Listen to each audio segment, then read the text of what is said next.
Hello, I'm Stephen Yambo. I'm a watch specialist at Fellows Auctioneers. Today I'm going to talk about the Tudor Black Bay 58. The 58 is smaller than the traditional Black Bay, being 39mm rather than 41mm.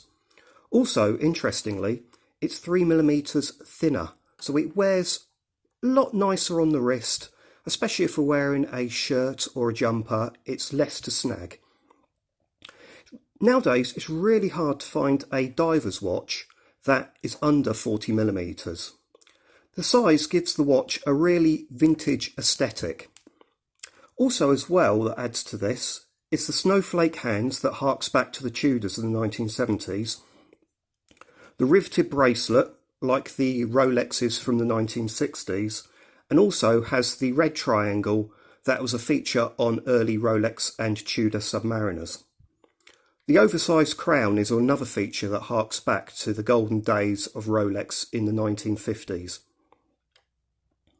This lot is lot 272 in the watches auction in June the 22nd and comes with an estimate of £1,200 to £1,800. It really is a nice, usable, everyday watch with a nice vintage aesthetic.